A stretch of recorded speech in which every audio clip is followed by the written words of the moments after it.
இப்போ நம்ம diamond biscuit சூப்பராக செஞ்சு முடிச்சாச்சு. இப்போ டேஸ்ட் பண்ணி பார்த்துக்கலாமா? இந்தாங்க, நீங்கள் ஒரு வாங்கி தாங்க. டேஸ்ட் பண்ணிடலாமா?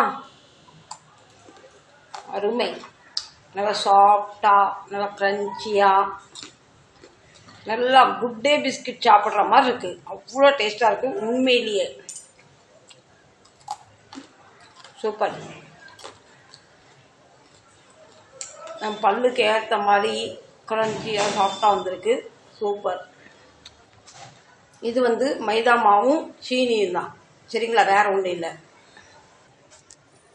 நீங்களுமே ஒரு தடவை இது ட்ரை பண்ணுங்கள். செஞ்சு வச்சுட்டிங்கன்னா ஒரு மாதம் வரைக்கும் டப்பாவில் பாட்டில் இருக்க ஸ்நாக்ஸ் மாதிரி சாப்பிட்லாம்.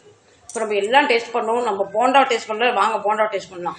உலகத்திலேயே முறுக்கு மாவு வச்சு போண்டா செஞ்சது நான் மட்டுமா தான் இருப்பேன். வாங்க போண்டாவும் டேஸ்ட் பண்ணலாம். Hello friends, back to Bhavani life style. அனைவரும் என்ன பண்ணிக்கிட்டு இருக்கீங்க? இன்னைக்கு அனைவருக்கும் ஹாப்பி வெரி சண்டே. சண்டே உங்கள் வீட்டில் என்ன ஸ்பெஷல் சொல்லுங்க. எங்கள் வீட்டில் என்ன ஸ்பெஷல், இன்னும் நான் உழப்பினேன், என்ன குழப்பினேன் அதையும் பார்க்கலாம். இன்னைக்கு நான் உங்களுக்காக blue colour nightie, blue colour கம்மல், தலையில் பூ. இது எந்த பூனா பிளாஸ்டிக் பூ, ஒரிஜினல் பூ கிடையாது. 20 ரூபாய்க்கு வாங்கின பூ. நல்லா இருக்கா சொல்லுங்க. இது அப்போ நான் வாஷ் பண்ணி வச்சுக்கலாம். வாங்கி போங்க, கொஞ்ச நாள் ஆகுதுன்னு வாஷ்லாம் பண்ணலை. உங்களை இம்ப்ரெஸ் படுத்துறதுக்கு இன்னெல்லாம் செய்ய வேண்டியிருக்கேன். என் கம்மல் நல்லா இருக்கா சொல்லுங்க, என் பூ நல்லா இருக்கா சொல்லுங்க. எங்களை எதுக்குமா நீ இம்ப்ரெஸ் படுத்துறேன்னு என்ன செய்ய? உங்களுக்கு அழுக்கு நைட்டி போட்டுட்டு வீடியோ எடுத்தாலே நீங்கள் என்னை பார்த்த உடனே தள்ளி விட்டுறீங்க. அதுக்காக blue colour nightie, blue colour கம்மல், ப்ளூ கலர் கிளிப்பை வச்சுட்டு உங்களை இம்ப்ரெஸ் பண்ணிட்டு வந்துட்டேன். உங்களுக்கு தான் யாருக்குமே ஒரிஜினல் பிடிக்கிறது இல்லை, எல்லாம் அந்த வீடியோவுக்கு மேக்கப் பண்ணுறவங்க தான் பிடிக்குது. அதனால தான் இந்த கெட்டப். இப்போவுமே நான் நைட்டியில் தான் வந்திருக்கேன். என் கிளிப்பும் பாருங்கள் ப்ளூ கலர். சரியா? வாங்க இப்போ வீடியோக்குள்ளே போகலாம். சண்டே ஸ்பெஷல் என்னன்னு பார்க்கலாமா? பார்க்கலாமே. சுட சுட கொதிக்க சிக்கன் கிரேவி. ஃப்ரெண்ட்ஸ், நான் எப்போவுமே சிக்கன் மசாலா, மட்டன் மசாலாலாம் வீட்டில் தான் ரெடி பண்ணுவேன். இன்றைக்கி சுத்தமாக இல்லைன்னு சொன்னோன்னா நான் என்ன செஞ்சுட்டேன், இப்போ பேக்கெட் மசாலா வாங்கிட்டு வந்தேன். வாங்கிட்டு செய்யும் போது கொதிக்கும் போதே வீடே கமன்னு மணக்கும். இன்றைக்கி மனமே இல்லை. நான் என்னடா மனமே இல்லைன்னு சொல்லிட்டு 1.5 பேக்கெட் கொண்டு வந்து தட்டி போட்டுட்டேன். அது சிக்கன் மசாலா அதிகம் ஆகிட்டு, பின்ன டேஸ்ட் ரொம்ப ஒரு மாதிரி ஆகிட்டோம் அப்படின்னு நினச்சி பையன்கிட்ட டேஸ்ட் பண்ண கொடுத்தேன். பின்ன பையன் சொல்லாரு, மம்மி மசாலா அதிகமாகிட்டு, உங்களுக்கு எப்போவுமே நீங்கள் வீட்டில் அரைச்சி தானே பண்ணுவீங்க, இப்போ கடையில் வாங்கிட்டு வந்தனால உங்களுக்கு இப்படி தெரிஞ்சுது. பின்ன என்ன செய்ய? பின்ன மசாலாவை குறைக்கிறதுக்கு ஒன்றும் செய்ய முடியாது. தண்ணி கொறி ஊற்றுனா கொண்டு போடுவாங்க நம்மள வீட்டில் உள்ளவங்க. அதனால் பின்ன தேங்காவை கொஞ்சம் அரைச்சி, தேங்காய் கசகசா பெருஜீரகம் அரைச்சி கொஞ்சம் ஊற்றி அதை அப்படியே புது பொண்ணு மாதிரி செட் பண்ணியாச்சு. ஏன்னா சமையல் பண்ணுறவங்க உப்பு காரம் பார்த்து பண்ணால் அவங்களுக்கு தெரியும். நான் சிக்கனை கழுவ சமையல் பண்ண செய்வேன், இது வரைக்கும் வாயில் வச்சதில்லை. அதனால் அந்த ஒரு கன்ஃபியூஸ் ஆகிட்டு. நீங்கள் கடையில் வந்துட்டு மசாலா பண்ணுவீங்களா, வீட்டில் பண்ணுவீங்களா? அதுக்கப்புறம் சுட சுட பாஸ்மதி ரைஸ், பாஸ்மதி துக்குடா. இதுதான் எங்கள் வீட்டு சண்டே ஸ்பெஷல். அதுக்கப்புறம் ஏதாவது சாப்பிடும் தோடிக்கு கொஞ்சோண்டு கொழக்கட்டை பண்ணிட்டேன். கொழக்கட்டை ஒரு 7-8 கொழக்கட்டை பண்ணி அதை ஒரு பக்கம் வச்சாச்சு. சண்டேனா ஒரு கெத்தாக இருக்க வேண்டாம், அதனால தான் இந்த கெட்டப். சண்டே அப்புறம் இங்கே முறுக்கு செய்ய ஆரம்பிச்சிட்டேன். இந்த முறுக்கு மாவு அன்றைக்கி ஒரு நாள் நான் செஞ்சுக்கிட்டே இருக்கும்போது பயங்கரமாக உடம்புக்கு முடியாமல் போயிட்டு ரொம்ப டயர்டாகிட்டு தலை சுற்று இன்னும் தெரியல, படப்படன்னு ஆகி தலை சுற்று என்னென்னமோ ஆகிட்டு அந்த மாவை தூக்கி அப்படியே வச்சுருந்தேன். வச்சுட்டு ஒரு கொஞ்சம் மாவு இருந்தது, மாவும் தீர்ந்துட்டு இப்போ முறுக்க சுட்டாச்சு. நீங்கள் நினைக்கலாம், எம்மா இது இன்னும் முறுக்கா என்னன்னு? ஃப்ரெண்ட்ஸ் பாருங்கள், நான் ஒன்று சொல்கிறேன். முறுக்கு என்னதான் நம்ம மாடலாக அழகாக பண்ணாலுமே முழுசாக நம்ம தொண்டைகளை போட்டு முழுங்க மாட்டோம், சரிங்களா? உடச்சி இங்கிறங்க உடச்சி தான் வாயில் வச்சு செவச்சி சாப்பிடுவோம். அதனால் கோணமானதாக வந்தாலும் நம்ம முறுக்கு நல்லா கிரன்ச்சியாக வந்துட்டு இருங்க. இப்படி தான் வந்திருக்கு. யாருமே பாருங்கள் இந்த சேப்பை வாயில் வச்சு சாப்பிடுவாங்களா? சாப்பிட மாட்டாங்க. அது அப்படியே இங்கேருங்க உடச்சி நொறுக்கி தான் சாப்பிடுவாங்க. அதனால தான் இந்த கெட்டப். நம்மள இதை வீடாக விற்கவா போகிறோம்? இல்லை, வீட்டில் ஒன்றுமே இல்லாத நேரத்தில் ஏதாவது சோத்துக்கு தொட்டுக்கலாம். மாவு வேறு ஃப்ரீசரில் கடந்து வம்பாகிட்டு இருந்தேன். அதனால இந்த முறுக்கை சுட்டுட்டேன். பின்ன இது அந்த ஸ்வீட் பிஸ்கட் மாவு இதுவுமே அன்றைக்கி கொஞ்சம் பண்ணிக்கிட்டு இருந்தேன், எனக்கு ரொம்ப டயர்டாக இதையும் தூக்கி ஃப்ரீசரில் வச்சுட்டேன். இப்போ இன்றைக்கி இதையும் பண்ண போகிறோம். ஓகே, கரெக்டாக இல்லை நீங்கள் சொல்லுங்கள். நம்ம கடையிலேயே வந்து பெரிய பேர் நம்ம சூப்பர் மார்க்கெட்டில் முறுக்கு வாங்கி தரோம். முறுக்க முழுசாக வாயில் போடுறோம் இல்லை, நம்ம என்ன செய்கிறோம், உடச்சி வச்சு சாப்பிடுவோம். அதனால் சேப் எப்படி வந்தாலும் டேஸ்ட்டை மட்டும்தான் பார்க்கணும் நம்ம. ஓகே, எல்லார்கிட்டையும் நான் ஒன்று சொல்கிறேன், என்ன நீங்கள் ஆதரவு தந்திருக்கீங்க, என்னை பார்க்குறீங்க, என்னை லைக் பண்ணுறீங்க. நான் வந்து வீடியோக்காக ஒன்றும் வீட்டுக்காக ஒன்றும் பண்ணுறது, எது பண்ணுறோன்னு அப்படியே நான் வீடியோ எடுத்து போடுறேன். எனக்கு வந்து அப்படிலாம் செய்ய தெரியல. நல்லா வந்தால் வீடியோவில் காட்டணும், நல்லா வரணும் வீடியோவில் காட்டணும் இல்லை. என்னோட லைஃப்பில் என்ன நடக்குது அதை தான் உங்களாம் காட்டிக்கிட்டு இருக்கேன். முறுக்கு கோணல் மணல் ஆகிட்டு அதனால வந்து நீங்கள் என் வீடியோ தள்ளி விட்றாதீங்க. ஆனால் உங்களுக்கு வந்து இந்த பொய் சொல்கிறவங்கள ரொம்ப பிடிச்சிருக்கு, மாடலாக காட்டுறவங்கள ரொம்ப பிடிச்சிருக்கு. உடனே நம்மளும் செய்யுமே, செஞ்சு பார்ப்போமே அப்படின்னு அது பின்னாடி ஓடுறீங்க. என் ஃப்ரெண்ட்ஸ் ரியல் பின்னாடி ஓடுங்க. இது ரியாலிட்டி ஷோ. ஓகே, நான் இப்படி பேசுகிறேன்னு கூட சில பேருக்கு கோவம் வரும், என்னடா இவன் இப்படி பேசுகிறான்னு. என்ன செய்யட்டும் ஃப்ரெண்ட்ஸ், இன்றைக்கி நான் ஒரு பொய் சொல்லணும்னு வச்சுக்கேன் வீடியோவில், சாரி இந்த என் சேனலில். அது நான் நாளைக்கு வளர்ந்து வந்தனது நீங்கள் கேட்பீங்க, அன்னைக்கு இப்படி சொன்னேன் இன்னைக்கு இப்படி சொன்னேன். நான் எவ்வளோ வளர்ந்தாலும் நான் என்ன செய்கிறேன் ஏது செய்கிறேன் அது மட்டும்தான் என் சேனலில் பதிவாகும். சரிங்களா?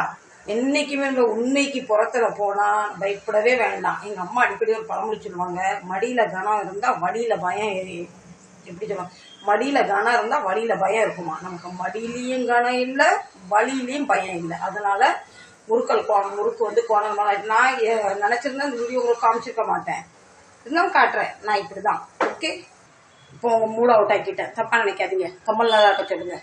இப்படி தான் தட்டி கொடுத்துட்டே போகணும். முறுக்கெல்லாம் சூப்பராக ரெடி ஆகிட்டு ஒன்று இப்போ கடிச்சு பார்த்துக்கலாமா எப்படி வந்திருக்குன்னு? வாங்க கடிச்சு பார்க்கலாம். இந்தாங்க, நீங்கள் கொஞ்சம் டேஸ்ட் பண்ணுங்க. அப்பா பயங்கர கருக்கு முறுக்குன்னு வந்துருக்கு. நமக்கு வேற அந்த பல்லு பிரச்சனையா கடிக்கிறதுக்கும் கஷ்டமாக இருக்குது. என்ன சரியா நல்லா கருக்கு முறுக்கு அவருக்கு முன்னே எண்ணெயிலேருந்து எடுத்துட்டா வதங்க தான் ஆயிடுது. வதங்கன்னு ஆகிட்டு இன்னும் கொஞ்சம் வேக வச்சா உருவிட்டு. ஆனால் டேஸ்ட் சூப்பர். அழகை பார்த்து ரசிக்காதீங்க, ரெண்டு மூணு சொல்கிறேன். அழகு டேஞ்சரானது, அழகு ஆபத்தானது. ஓகே, கொஞ்சம் மாவு மிச்சமாயிட்டு அது முறுக்கு குழையில் போட்டு புளிய முடியாது, அதை கிள்ளி போட்டு போண்டா மாதிரி சுட்டுட்டேன். ஏன்னா முறுக்கு ரொம்ப முறக்குன்னு இருக்குது. எனக்கு பல்லு வலிக்கு பார்த்து இந்த போண்டா எனக்கு வீட்டில் வேலை பார்க்கும் பெண்களுக்கு எப்போவுமே மிச்ச மீதி தான் கிடைக்கும். அதே மாதிரி எனக்கு வந்து நான் மிச்ச மீதியில் போண்டா சுட்டுட்டேன்.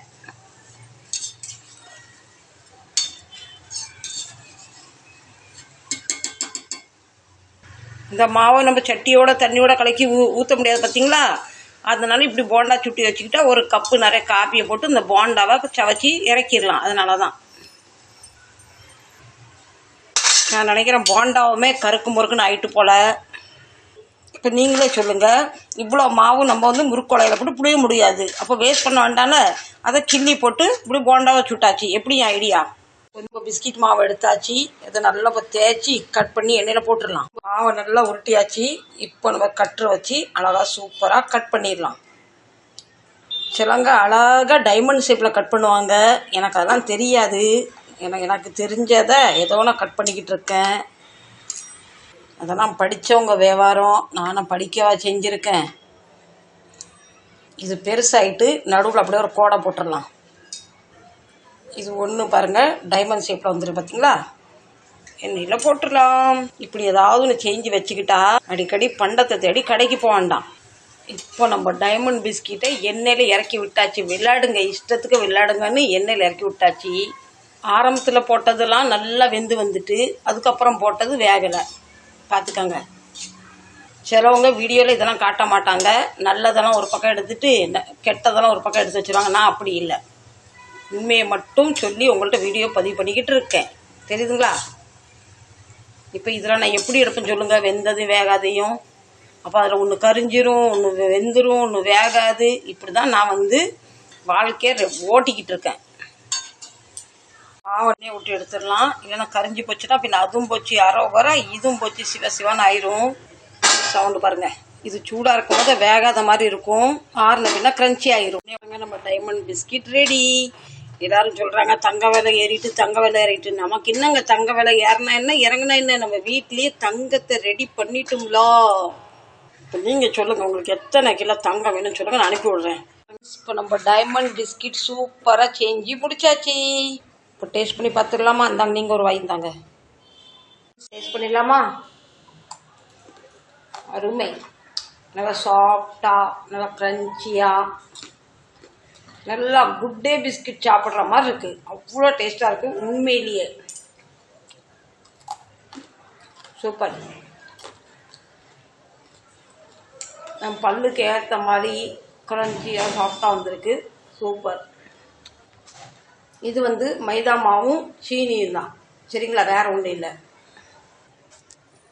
நீங்களுமே ஒரு தடவை இது ட்ரை பண்ணுங்கள். செஞ்சு வச்சுட்டிங்கன்னா ஒரு மாதத்துக்கு டப்பாவில் பாட்டில் இருக்க ஸ்நாக்ஸ் மாதிரி சாப்பிட்லாம்.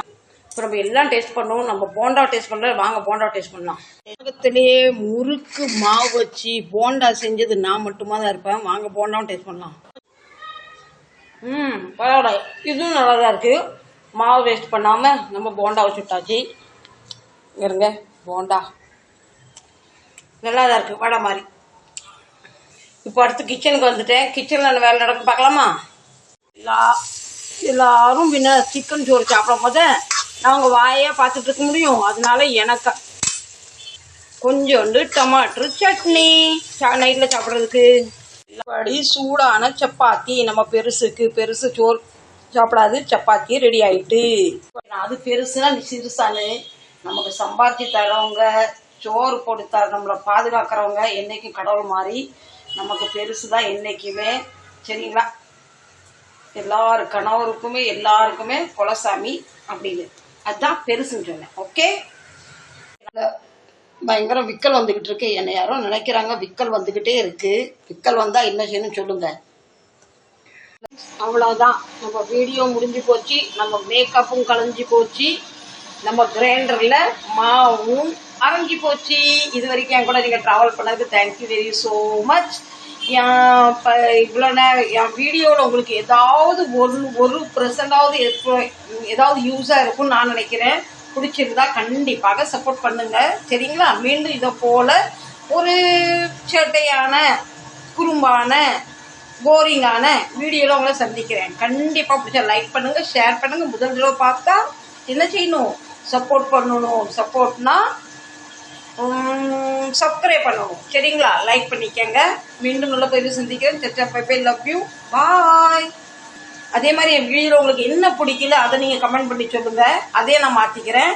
ஆனால் உங்கள்கிட்ட வந்து நான் ஒரு சப்ஸ்கிரைபராக நான் வந்து உங்கள்கிட்ட பேசலை. என் குடும்பத்தில் ஒருத்தராகவும், என் சகோதரியாகவும், சகோதரனாகவும், என் ஃபேமிலி ஃப்ரெண்டாகவும், என் குட் ஃப்ரெண்டாகவும் வந்து உங்கள்கிட்ட நான் பேசிக்கிட்டு இருக்கேன். நான் செய்கிறது ஏதாவது உங்களுக்கு பிடிக்கல, நான் சொல்கிறது எதுவும் பிடிக்கலன்னா கண்டிப்பாக எனக்கு நீங்கள் அட்வைஸ் பண்ணலாம்.